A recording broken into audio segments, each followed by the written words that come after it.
everybody. Welcome to Buzzing About Romance. I am Becky, and joining me for this episode is Amanda. Hi, Amanda. Hi, Becky. And Leah. Hi, Leah. Hi. So this episode, before we get into the meat of this episode, because there is a lot of meat, a lot of lecture. Because I nerded out a little bit. Before we want to get into that, I want to do a romance term of the week because I fear that I'm going to say things and people are going to be like, what the heck is she talking about? So one of the things that's going to come up in this episode, we're going to talk about lists. And then one of the things that comes up, and best-selling lists and stuff like that. One of the things that comes up oftentimes when you are speaking to an author or somebody in publishing, they will say, I got my letters. Or I have a goal. I want to get my letters. Well, what the heck does it mean to get your letters? So when an author says they got their letters, it is often means they are receiving a recognition or validation within the literary world. They can refer to earning credentials such as a degree with a Master's of Fine Arts and MFA in writing, or gaining membership to a respective literary organization like the Authors Guild. But it can also refer to earning your best-selling letters, such as being listed on major best-selling lists like the New York Times or USA Today. It serves as a significant mark of achievement in publishing industry. But I need to caveat this with that. For us at Buzzing About Romance, we tend to read heavier on the indie side, not recently, but traditionally. If we look at our top books every year, the books we tend to spotlight, we are solely focused on the indie market more than the trad market, right? Yeah. The letters in the indie market are not the same because the majority of the indie market that we're reading are in Amazon. And nobody is putting on their book cover Amazon best-selling author. Oh, yeah. I didn't really think about that. They'll put it in their blurb. Like, we saw it because it was really obnoxious in the Sweet Spot blurb. At the beginning of the Sweet Spot.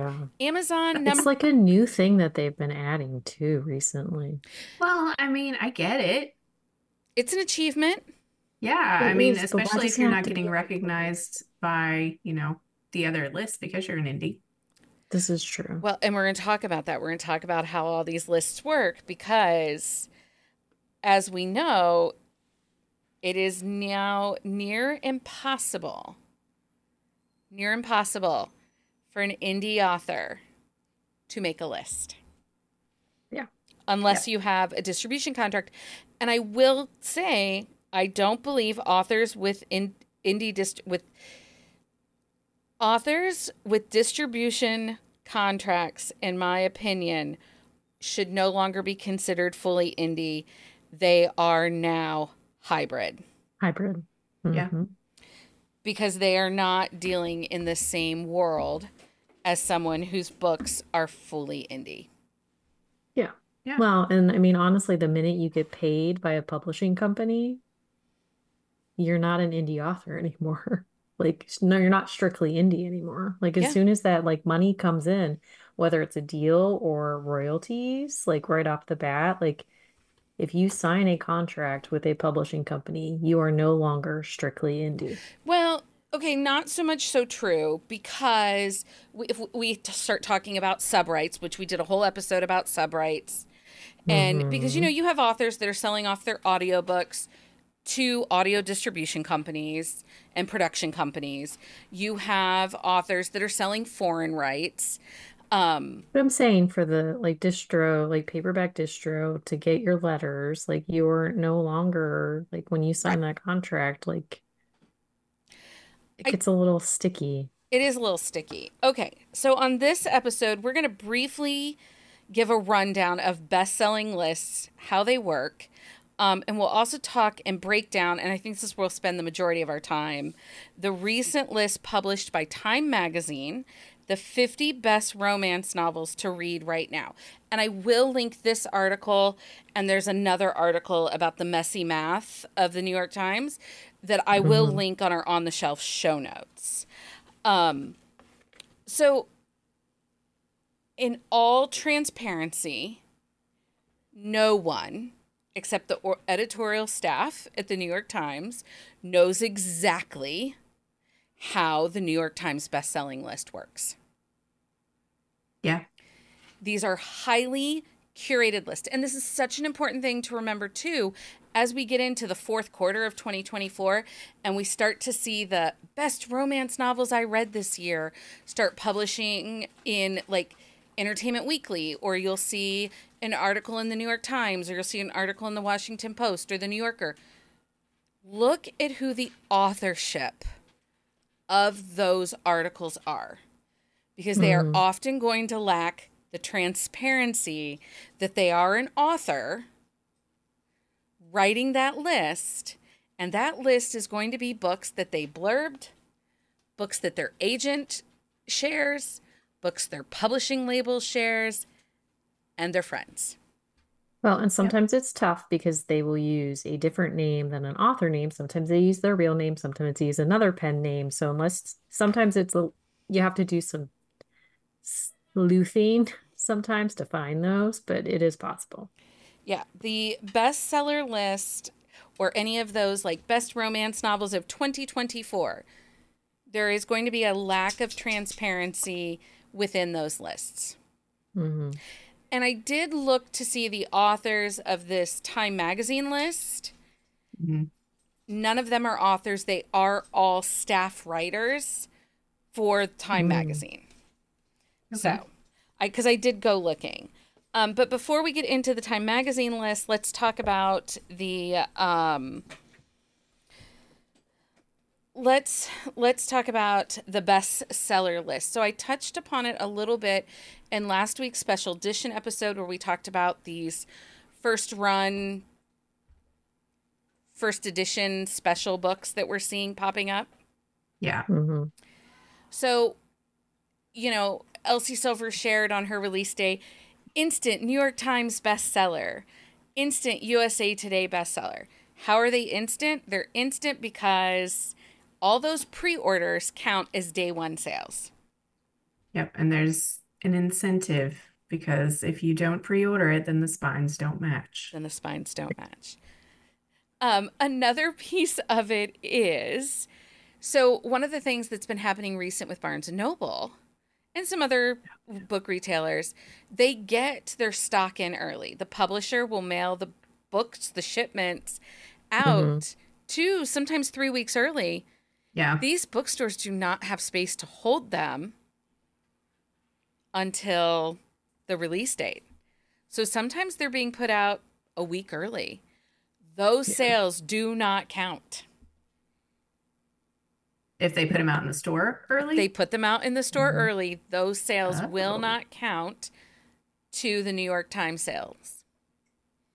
Huh, why not? Because it is between a certain section of dates. So, okay. So it's Monday, either pre-order or the week of, kind of thing? Yeah. Sales run from Monday to Sundays, which is why you typically see everybody releasing on a Tuesday. Yeah. Because traditionally Tuesdays were publishing release days in case shipments were delayed over weekends. That makes sense.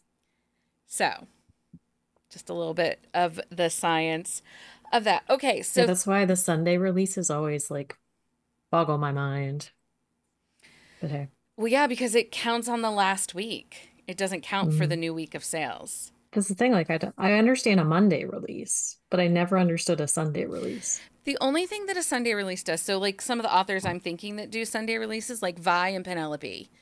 Vi Keel and Penelope Ward will do Sunday releases, but their paperbacks don't go live until the next day. This is true. It's only yeah, that makes sense. Okay, so New York Times, things you should know. The list is based on book sales data from a mix of sources, including bookstores, online retailers, wholesalers, and gathered over a week's time. However, it is not every bookstore. It is not every wholesaler. There have been manipulations in the past.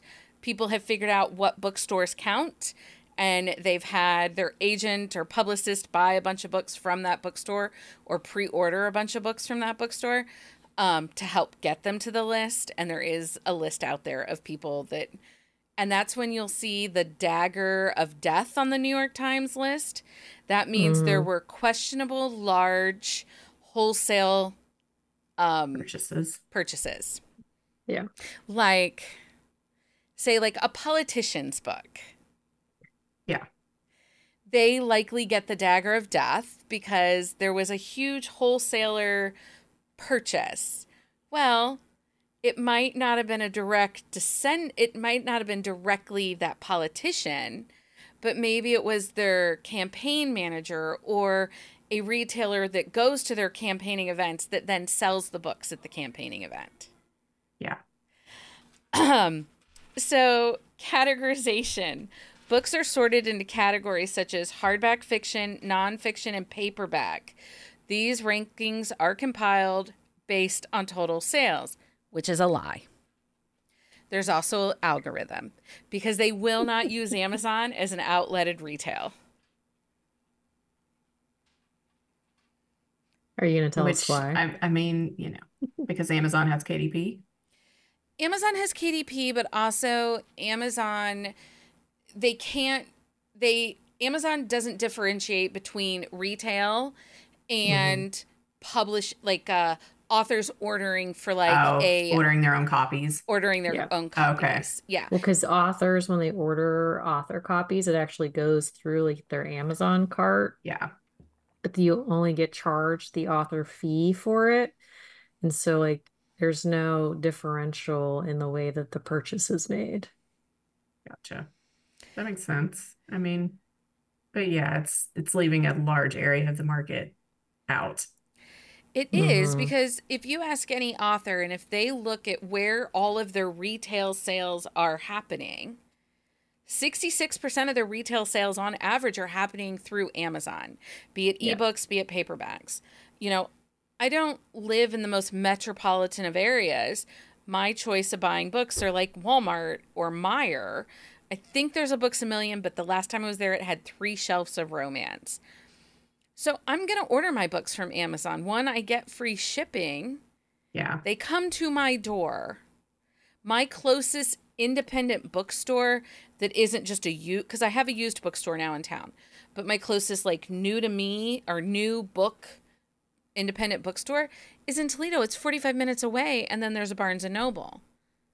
Yeah. So like we have a small independent bookstore up the road, but they have very, very few romance books, and it's only trad romance. Like they don't have any like indie at all. Yeah. Okay, so the finalized rankings are published weekly in the New York Times. You can review this list on their website. The list reflects sales from a specific week, meaning ranking can change quickly. Like you can have a really big burst because it's a release week, but if all your fans buy it that first week, it drops off. It can drop off very quickly. And this is where the definition comes in. And I think we've talked about this. I don't know that we've really talked about, but one of the things we've talked about is author success defined as personal success. Like I make a livable wage as a full-time author. Yeah. But then there's commercial success, and authors like Abby Jimenez, Katie Robert, those are going to be authors that have commercial success. Yeah. They are, I think Emily Henry is going to be that now too, I would say. Allie Hazelwood. These are people that have commercial success, meaning a book of theirs sells, they're on the list, and they're staying on the list. Yeah. And again, these lists are really only valid for trad pub books because it does not take any ebook sales into account. It is hardback, it is nonfiction, and it is paperbacks. And they're not counting Amazon. So. And they do not count Amazon. Yeah. And if you have a like direct store that like you get like Doesn't books count. printed through a Oh different yeah, an author printer, that store. doesn't Okay. count either, unless your store is registered as a store, but you have to have so many sales before that is possible. Yeah, you can Oh, okay. register, which some authors are having to register themselves as a distributor, as an indie bookstore, especially these authors that are now hybrid authors with Hmm. independently published ebooks, but traditionally printed paperbacks, Yeah. like Sarah Kate, for example. So in order to sell her books at signings, she had to set herself, her paperbacks, she had to set herself up as a distributor indie bookstore. Yeah. And it's actually now gotten to be too much and she's closed it. Oh, really? Oh, I didn't know Yeah. she closed Hmm. it. She closed her online store. She just couldn't manage it anymore. And she wasn't meeting the sales requirements to Oh, continue to okay. keep it. And she couldn't up it. It's just, something has to give. It's a Yeah. lot. There's I just a mean, lot of, it's yeah, a it was a lot. lot. Okay, so there was a really great article a while ago called The Murky Math of the New York Times Bestseller List. And it talks about the opaque methodology. The list methodology lacks transparency, leading to questions about how rankings are determined.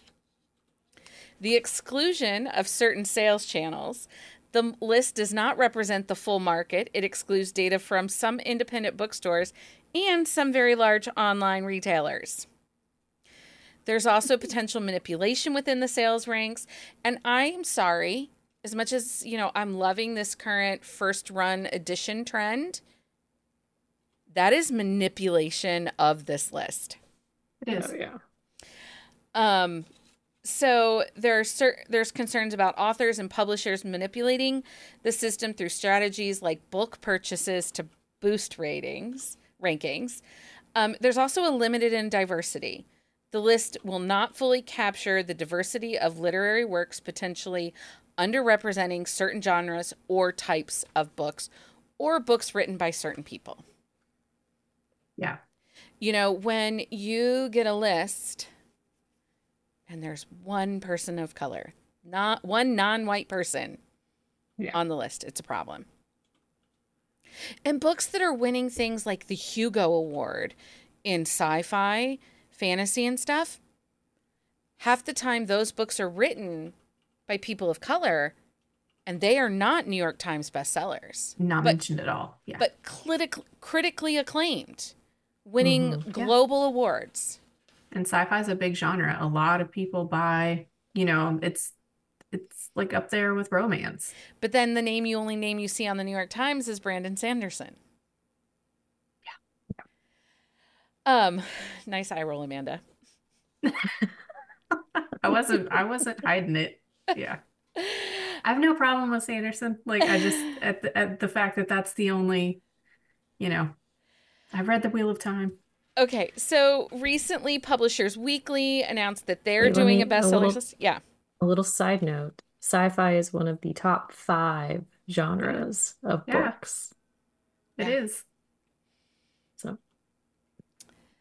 Publishers Weekly recently announced that they have a best-selling list.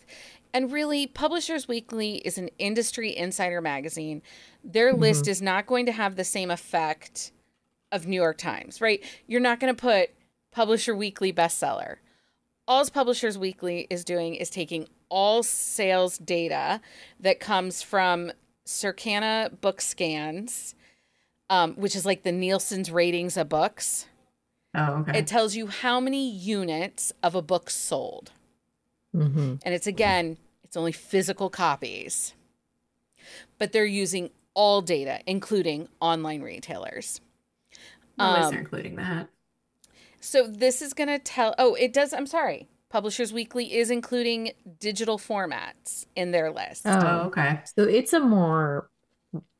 It's truly what is selling. Yes. Well, and really, the reason to create this is to show indie bookstores what books they should be ordering to sell in their store. Oh, yeah. This data includes a wide range of retail outlets, such as independent bookstores, chains, and online retailers. It ensures the list is comprehensive and not skewed by any single source. So they collect, BookScan collects all the data. So every time a book's ISBN is scanned as sold, it's collecting that data. But a book can only be on the list for 10 consecutive weeks, and then it is retired. That's interesting. Here's the deal. You have an independent bookstore. You only got so much space. You know that Hooked by Emily McIntyre is selling great. You're probably keeping a steady 2 to 3 copies in there. Mm-hmm. Yeah. So for her to be on it for 100 weeks, what does that do for you? You've already been carrying 2 to 3 copies. And potentially you're going to saturate your market. How many people are going to continue to buy new copies of Hooked? Yeah. Yeah, in one area, especially. Yeah. Right. I mean, Especially a smaller independent bookstore. yeah. Same with like yeah, Abby like Jimenez. my area, you might sit on those copies for like weeks if you have them for a while. Right. So the 10 weeks makes sense, right? Yeah. Mm-hmm. Because that's one of the things that I think gets annoying with like USA Today and New York Times. Sometimes we can see the same 6 books flopping back and forth. And it's like, come on, there are new books out. Why aren't people buying those? What's wrong with those?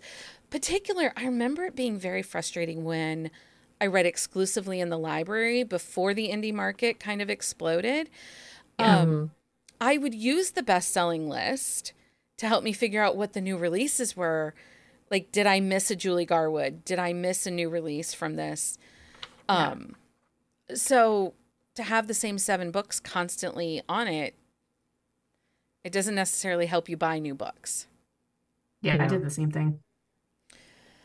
Okay. Well, I mean, when we were growing up, like that's all that we had. Right. Yeah. No, it's true.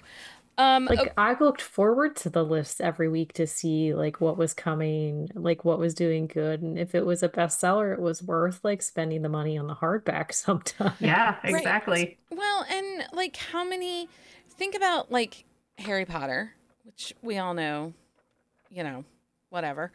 But let's talk about, they've recovered it, they've changed it, they've box set it.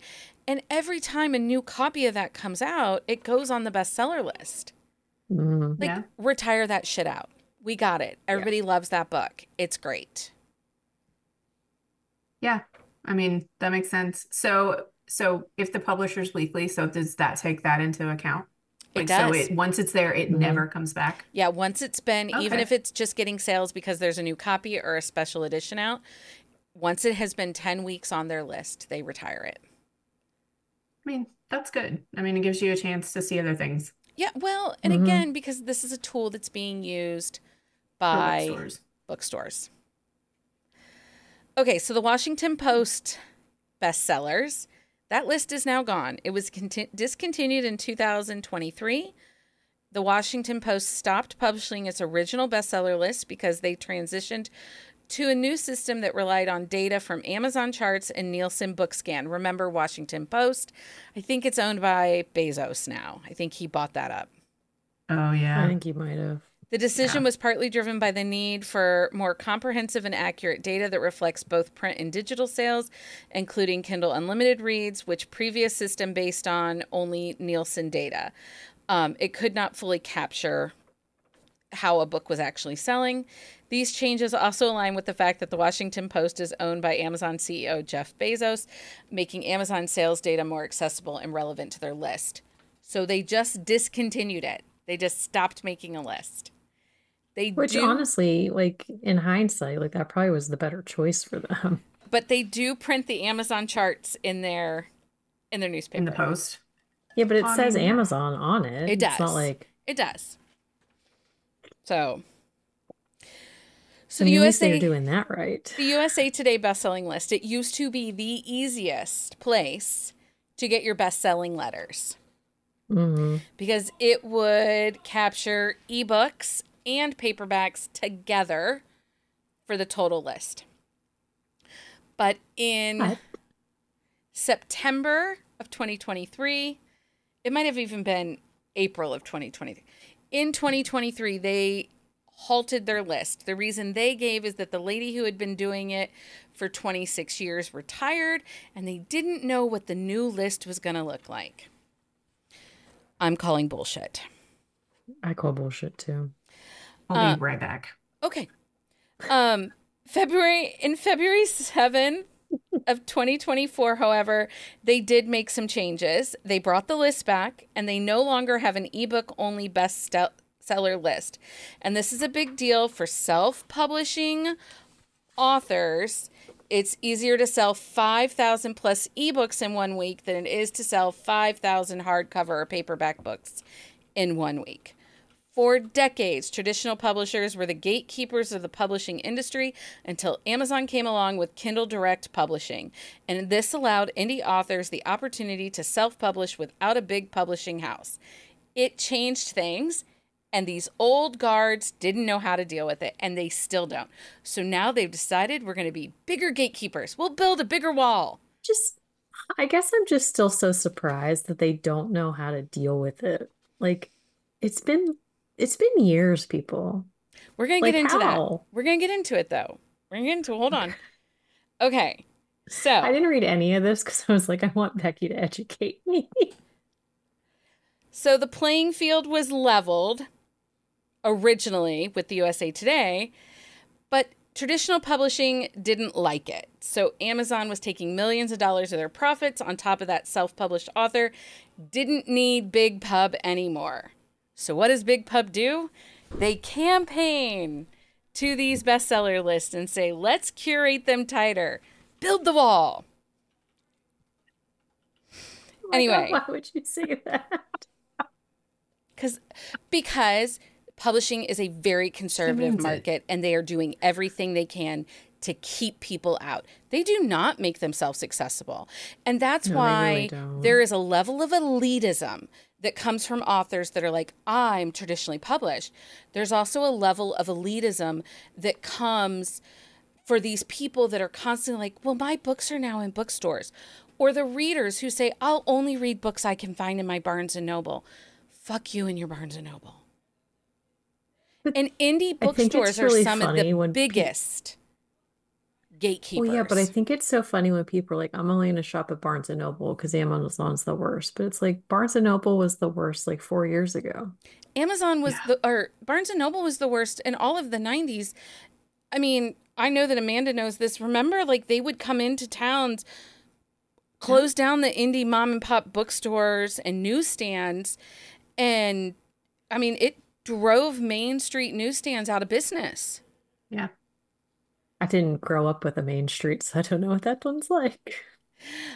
So basically, all these changes to the lists are an attempt to put traditional publishing houses back in a position of power and leave self-publishing authors out of the equation, which again, we're seeing, which is why these authors are clamoring for these paperback distribution deals. That is now the only way for an indie author to get letters. But once you sign that contract, you're no longer indie, because there still is a matter of, like, we've seen it with Sarah Kate, right? Yeah. Source Books did not pick up her Good Brother books. No. They picked up a different book, a different series that she's writing exclusive for them. Because her Good Brothers is just a little too taboo right now for Source Books. So they are still going to have an editorial control. You're not, just because you sign with them does not mean every book you publish is now going to be in that distro deal. Yeah, I mean, and most of the authors are signing it for specific series, correct? I mean, you're not really seeing somebody do like the whole, all of it, or are you? Oh, sure. Sophie Lark sold all of it. Oh, okay. I didn't Elsie realize she did all Silver of it. has sold all of it. Lucy Score has sold all of it. Okay, well then I'm just obviously not paying attention. Catherine Cowles. It's just distro. Well, but she's just selling distro, but she hasn't sold her complete backlist yet. She has her beautiful series. Yeah, the Sutter Lake I don't think has gone Sutter yet. Lake has not gone yet. Yeah. I don't. Well, and if you look, like, it depends on the author how much they're selling too. Like there are some authors who are only looking for, I mean, they might be looking for the distro deals for more than one series, but there are some that like really I think are only shopping one or two series because the distros, they're not buying huge numbers for most people. Well, There oh are a wait, couple. it's not that they're not buying huge numbers. It's a subright. Some authors are only selling, it's not a deal. Does this, so if I share a Publishers Weekly thing, it'll say like in a significant deal or a good Mhm. deal. That means they Yeah. got an advance or they got an above subright price for that title. Yeah. Okay. So like Yeah. Melanie Harlow sold Runaway Love to Entangled. Mm-hmm. She sold it for the flat fee of $5,000 for the subright and then whatever her royalty rate is, and I think it's 22%. So she gets royalty checks starting as soon as that first Runaway Love book sells. Yeah. But they are buying, I think Leah froze. Are you there? Nope, she's Yeah. here. Okay. But I they just wasn't bought moving. they bought Laura Pavlov 17 book series. Yeah. But there was multiple series, like there Yeah. was 17 books, which was odd that they did it that way. Because most of the ones that we'd been seeing were like 5 books here, a 3 book here. It was just a big chunk Yeah. for her. Anyway. Okay. So Sue brings up a question. She would guess that ebooks are gaining in sales over physical books.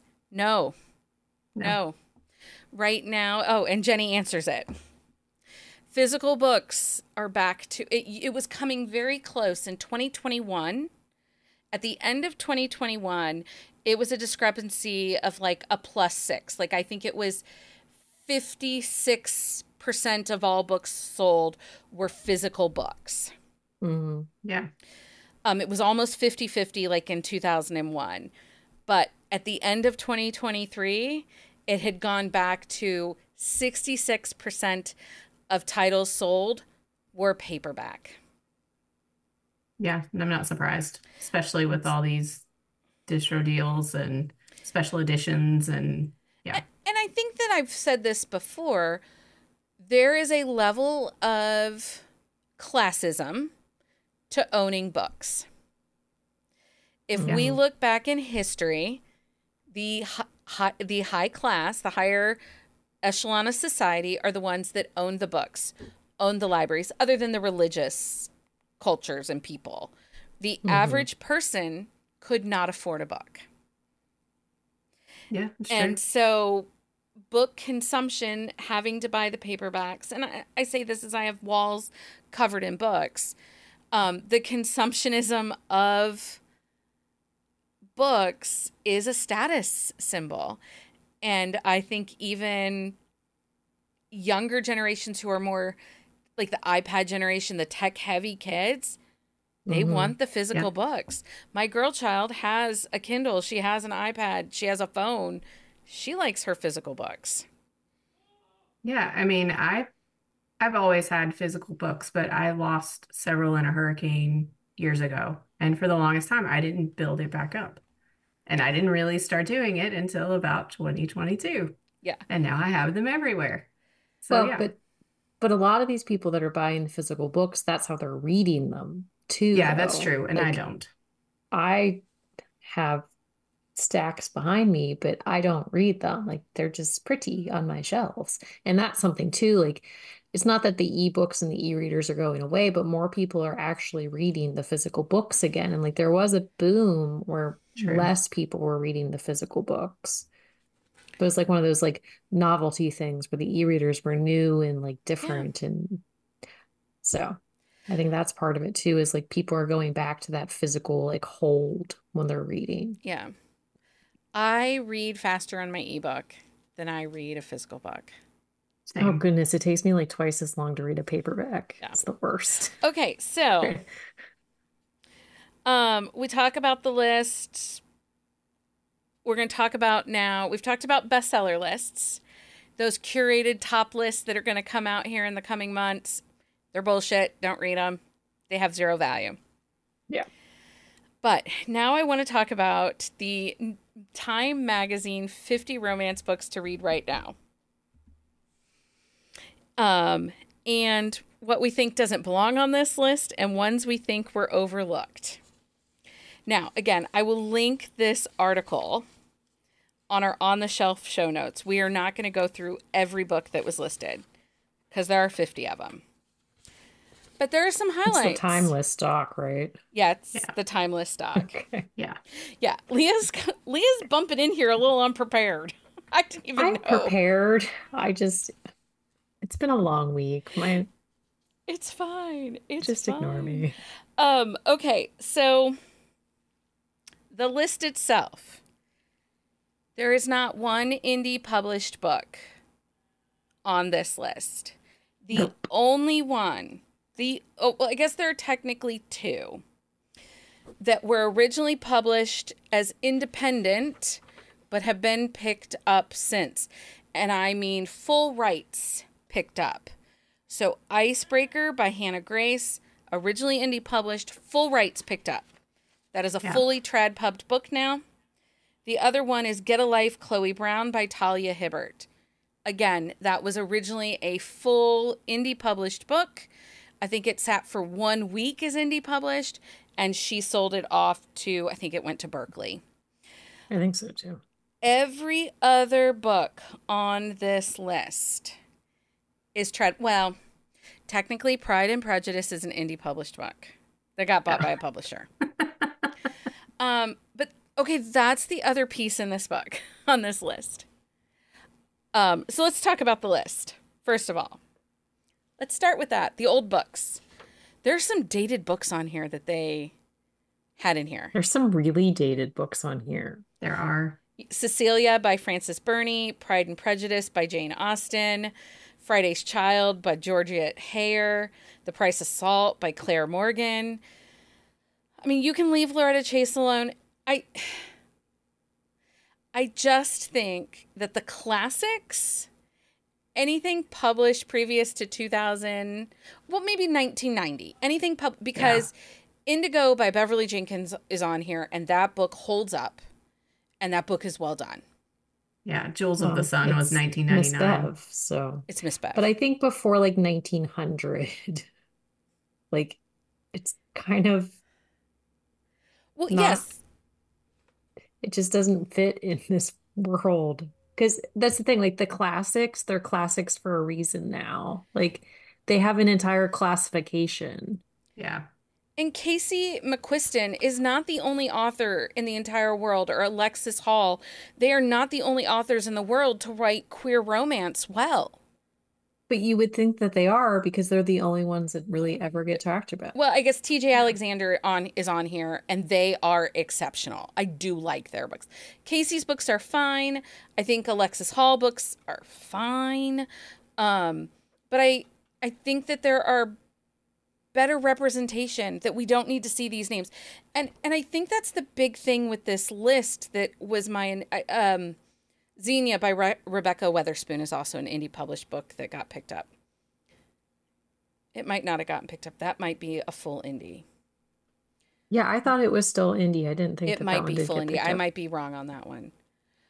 But overall, this list is very much dictated by... I think this is a TikTok list, a book talk list. This is a young millennial... Gen Z list. This is not the romances of Gen X. This is not the romances of a wider But some of these market. I really wouldn't even consider romances either, though. Well, but, hey, The Devil did not make the list. Well, I understand that, but even some of these ones on here, like, I don't...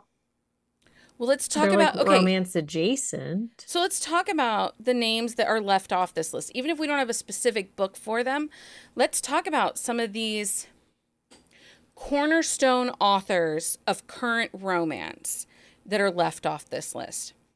Kathleen Woodwis. How many people's moms were reading a Kathleen Woodwis, and that was like one of the first romances you've ever read. Mm-hmm. I mean, they're problematic, but everybody read one. Well, Yeah. but also look at when they were written. Look at when they're written. I had another But I author think that that's came. something too. There's a lot of problematic authors from like the 80s and early 90s. They're not the authors themselves are not problematic. The books themselves are problematic But now. they But have like, Twilight on here, well, but which is that's horribly written and rapey and terrible. yeah, I'm Yeah, saying, but you're but gonna I'm not get even the counting that as like in the realm of good. I'm talking good authors that are well established, that there's no consent in their books. And like that is one of the things, like Twilight was like, or like it was has like a cult following now. So it's one of those ones that it's always going to be on a list Okay, but it because that's is. on the list, but they left off 50 Shades of Grey, which, if you think about it, no, this is true. Yeah. okay, 50 Shades of Grey is Twilight fan fiction. We all know the history of 50 Shades of Grey. Yes. But what 50 Shades of Grey was a commercial success. She has hardly written anything outside of that sphere, and she's making millions Has she of written any? dollars. Oh no, she did write that one book. She read the Mister book. Yeah, but that was that one, and I think there might have been one other one that she wrote outside of that world, but Right. And now she's just rewriting the books in other people's points of view, yeah. Yeah. which you do, you babe. Um, but, I mean, people are spending money on it. um, and Abby Jimenez is on here, and you've got Sarah McLean. Everybody wants to talk about the 9 rules to break, but there's only one Lisa Kleypas. Like, oh, Hmm. okay.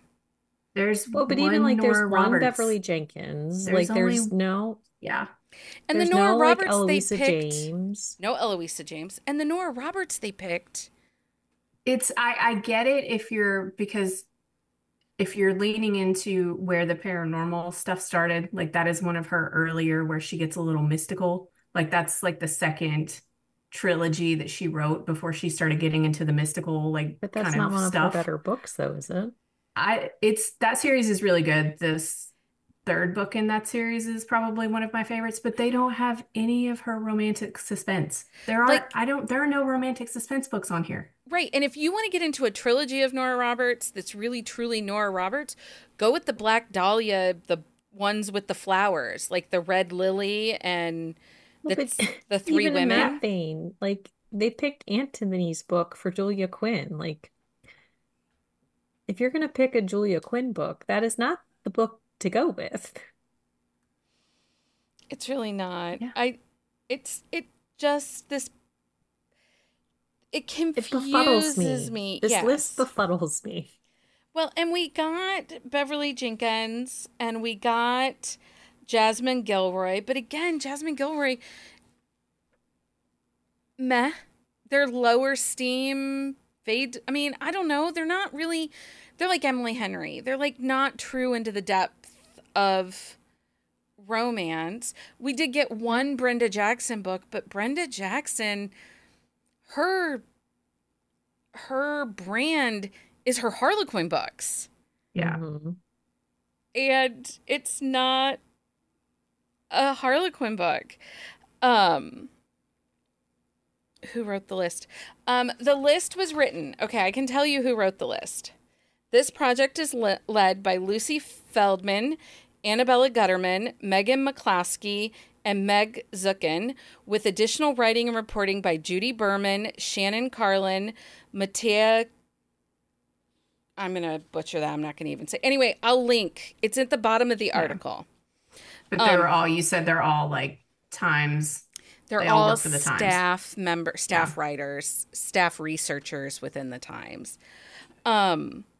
Okay, so we talked about books we didn't think. What books, even if we stick in the vein, what book authors, and we all have our favorite authors, like, Yeah. do I love Sawyer Bennett? Yes. Do I think Sawyer's books should be on this 50 list? Not necessarily. But I do think a Rena Morgan would be okay on this list. comes in think the that Julie trad pub line. Garwood should have made this I list. think they should have had some romantic suspense on here, period. I don't know of any of these that are really romantic suspense. Are there? No, there's no romantic No. suspense. Your trad pub romantic suspense is going to be Julie Garwood. There, Jennifer Cruzy is not on this list. But there's a lot of like trad pub, like T.O. Fallon, like she's newer, but she's a trad pub romantic So suspense. Like Sylvia Day. Sylvia Sylvia Day, Day. I like all of mean, those, like there's so many quality authors that are trad pub that could have made this list that would have had a wider variety of subgenre to it. Right. And you can tell that these people obviously read historical, they read yeah. trendy, and Mm-hmm. the paranormal that they're going to read are going to be, and not to be mean or anything, the easily digestible paranormal. It is Stephanie Meyer, Nalini Singh. Nalini Singh, and you have Susan J.R. Brockman Ward. and Cressley Cole. Yeah. Well, I mean, I think J.R. Ward, I mean, her books are like they're big chunky books. And I'm surprised they put the third book in her Black Dagger Brotherhood. It's like book 3. It's not even book 1.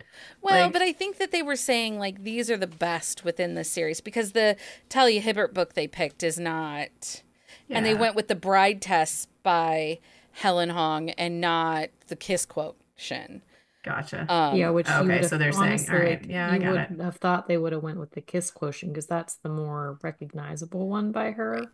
And But like the what book is it? Crazy Rich Asians. I don't think that's a romance. It's more of a family saga. I mean, Yeah. there's romantic elements to it. I don't think it's really. I think it's more women's fiction. It is. Okay, but so I went to look and I went to see, especially some of these authors that have recently been picked up by Trad Pub. There's no Olivia Day. There's no Fat Rep on this Yeah. entire because even Zenny by Rebecca Weatherspoon, she is not plus size. Get a Life, Chloe Brown, I guess. I was gonna say, yeah, the Tally book, right? Yeah, Get a Life, Chloe Brown is a plus size, but nobody else. So where's Olivia Dade? Yeah. That's a big Where's miss. Jennifer Cruzy? Like, Bet Me should have been on this list. That's such a good book. And even though there's some problematic words in it, overall, that was one of the first commercially successful fat repped books. Mm-hmm. Yeah. I mean, I'm really surprised Olivia Dade's not on here. There's not a Penny Reed book Yeah. on this list. Yeah. Not a Knitting That's in the really- City. No Winston Brothers. What the fuck? Well, but that's the thing. Like, you have to wonder, like, what these people are reading. Like, they're clearly not reading indie romance. They're clearly not reading a wide variety of things. Like, they're reading a specific niche and they picked books from that. It's like, you can't give us a list of 50 of the best books if you're not reading outside of like your little bubble. And in the Yeah. world of like Kennedy Ryan, they picked Before I Let Go, which is her first traditionally published book. But I don't think it's her best offering in her books. Why wouldn't you have picked one of her basketball books that's really or real or, you know what I mean? I Yeah, think but Real isn't is like one of her best books. but yeah, isn't the Before I Let Go, aren't they producing that for a movie or something? They are. So, It's Universal. I picked wonder it up. if that had something partially to do with some of the picks because it seems like, Well, you figure know. Crazy Rich Asians is a TV show. Oh, that's true. Yeah, but I mean, like you said, that one's not really romance. Hmm. So, Yeah, it's but I don't know. I don't know how they picked it. You can't discern from, Angela M. Lopez, a Trad Pub book yeah. with Fat Rep and a story of American culture, because that's the other thing that I noticed in these books. Like, I'm sorry, Dating Dr. Dill by Nisha Sharma, that was the most boring and terrible book I have ever read. Like, it was awful. I mean, I can that honestly shit. say I haven't read any of these books except the paranormal and fantasy books. So, It was I've read a couple and like they were fine. Hannah Grace is the biggest pile of steaming garbage. There's no Elle Kennedy or Serena Bowen on this list. Yeah. How the deal was I mean, It was it fairly groundbreaking when it came out. and Yeah. but it was also like that was one of those titles that pushed into Book Talk and made it explode. What about Mariana Zapata? Oh, Like yeah. The Wall of Winnipeg? Hmm. How is that not on here? It's because it's indie published and it just got picked up by Trad Pub. I mean, do you know what I'm saying? Like, Yeah.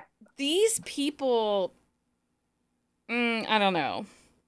Their choices are questionable. I'm shocked that Does It Hurt by H.D. Carlton, that there is no mention of H.D. Carlton, because Yep. if you want to talk about success, you can love or hate her books. I'm not, this is not Yeah. about that. Yeah. She has not traditionally published anything. Nope. She sold her first novella to Montlake for $1.5 million. They paid over For seven a novella. figures Yep. for 40,000 words from her. And that is the only time she has sold anything. She even owns all her own paperback distribution. She has not sold to anybody. They come and knock in. She says no. Nope. Because And the minute she opens her store, it sells out in 5 seconds every time. and that's the thing. Like, so why isn't a book like Yeah. Does It Hurt by H.D. Carlton? Particularly when we start talking about this seeping of dark romance into mainstream. And is there a Colleen Hoover on this list? No. No, which actually I was surprised by Me that. too. Because Colleen Hoover is as much romance as Emily Henry is romance. I'd actually say Emily Henry is more romance than Colleen Hoover. I mean, you know. In a Jam by Kate Canterbury, again, fully indie published, but it's, 2 years later and people are still talking about it still. Yep. And it's shocking to me. And I think it's because Kate has not wanted to sell, but it's shocking to me that Kate hasn't gotten a distro list on it. Hmm. Yeah. And like you But said, though, that who's could to just say be she her hasn't not been wanting to. approached? Yeah, Yeah. it could be. Like Praised that's the by thing, like Sarah Kate. we don't know like how many people are getting approached that we're not hearing about. So even if we don't do 50 Shades of Grey, what about Praised by Sarah Kate? Because that opened 50 Shades of Grey. We saw the BDSM lifestyle. Mhm. But a book like Praise, which is now in every Target, Walmart, and grocery store, airport, newsstand you can think of, it opened the world into kink and kink in our Yeah. romance and really pushed it forward. How are you not listing that? Yeah. I in mean, it this? seems Yeah. like they kind of shied away from the kink for the most part. And like I said, I don't Well, know that's all of these yeah, books, if but you it look at the seems like list, that's not on here. there's not a lot of kink. There's not a lot of there's no taboo. There's no There's not a Katie Robert questionable. book. Yeah, which Well, I don't get at all. but There is again, it's one of not. those things. Like if you're Yeah. looking at like the style of book, they're very safe. Oh yeah, Jenny says Rebecca Yaros. Where's Rebecca Yaros? Well, so yes, but I think part of it is because Fourth Wing isn't a whole story. If you look at these books, all of these end in a single HEA at the end of them, even though it's part of a series. None of these are That's cliffhanger true. books. That is true. But we know Things We Left Unfinished by Rebecca Yaros that Or ends in an even HEA. the the last is the last letter? No, Oh, the the lost letter. letters, last The letters, Lost something like Letters. that. Yeah. Yeah. You know what I mean? Like Yeah. there's so many options for authors who are like out there where if had they just read something else by them, like that would have been like a really So good option. Jenny's quoting the article. It says Sarah J. Maas, A Court of Thorns and Roses, and Rebecca Yards' Fourth Wing do not appear on this list as we aim Oh, to draw a line between fantasy books with romantic elements and romance books with fantastical elements. And I call this as bullshit because we are now dubbing these romanticy. Jennifer Armentrout's But not on here. again, Yeah, Jennifer Armentrout's not on there. But then, Alona Andrews is on there and they write, it's urban fantasy, but it's fantasy. I it's mean, their books fantasy, are yeah. fantasy. I mean, and I have no problem with the one they picked because I will read anything they write, but it's still fantasy. But how do you include her, but you're not going to include Jennifer Armentrout? You're not going to Exactly. include Sarah J. Maas. You're not going to include Rebecca Yarros. But also, they have books Well, that but are also, other. like, if you're not going to include them, that's one thing, but don't say we're not including it because of this. There's Like, not Yeah, a I Tessa mean, Bailey book on here either, you guys. oh yeah, true. It happened one summer, which, give or take, you love or hate it, I it did not like It it, was huge. but it was but it was huge. huge. And again, I think it's a better written book than Icebreakers.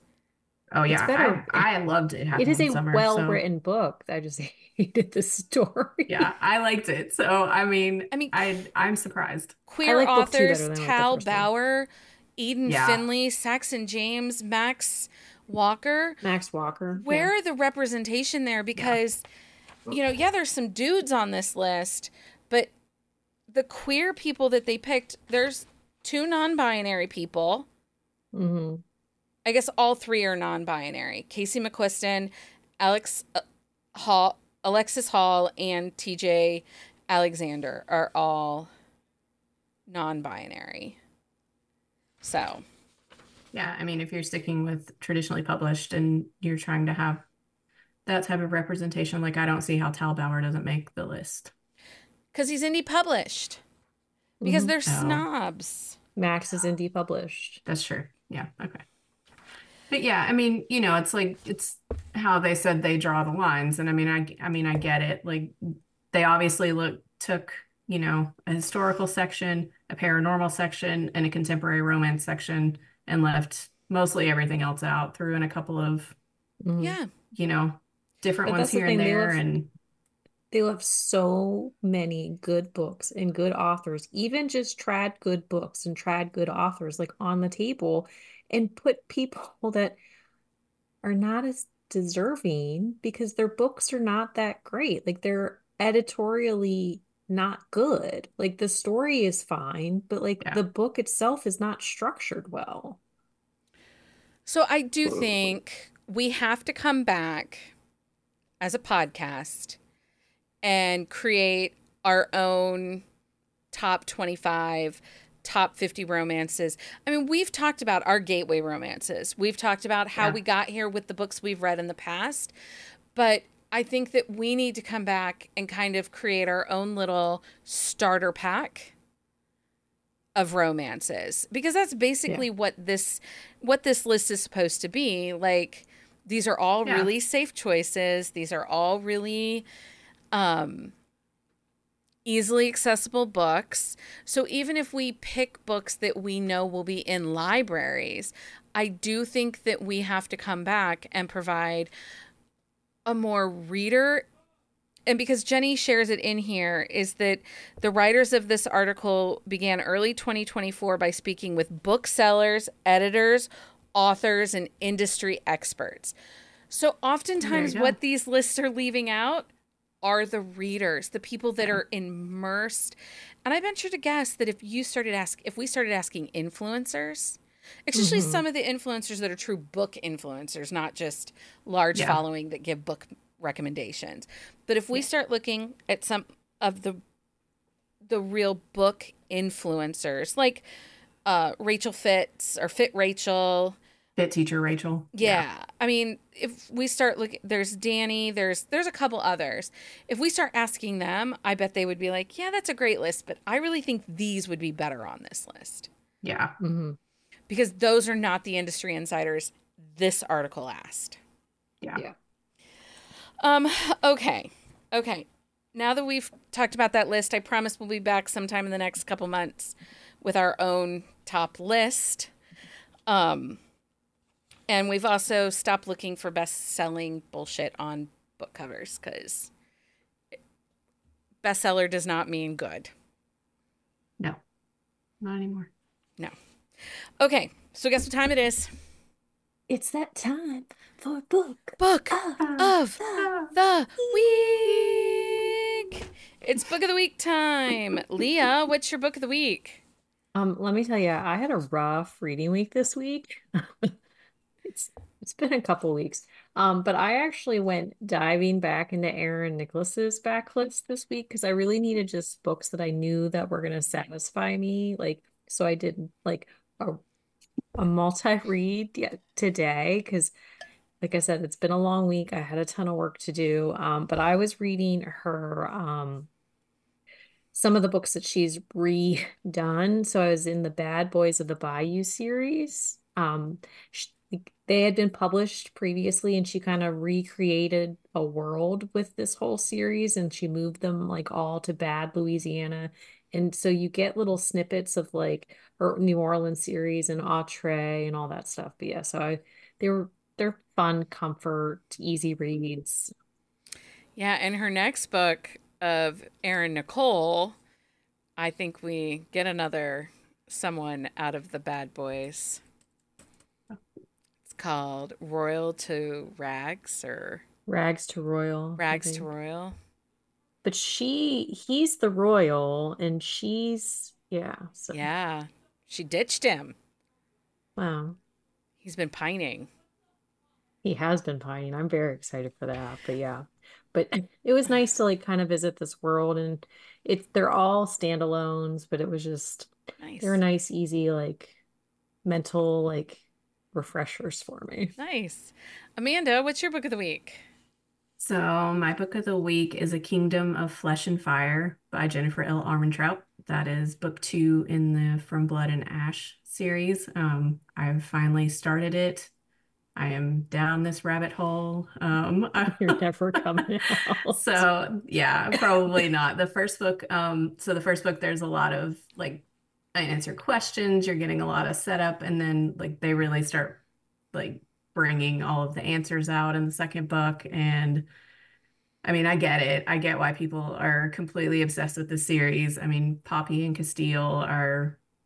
It's I'm in it. I'm waiting on book 3 from the library right now. I'm scared because I know some people are like they start getting a little upset around book 3, so we're gonna see how it goes. But like I put away both of those books and they're over 600 pages, I think, in 3 days.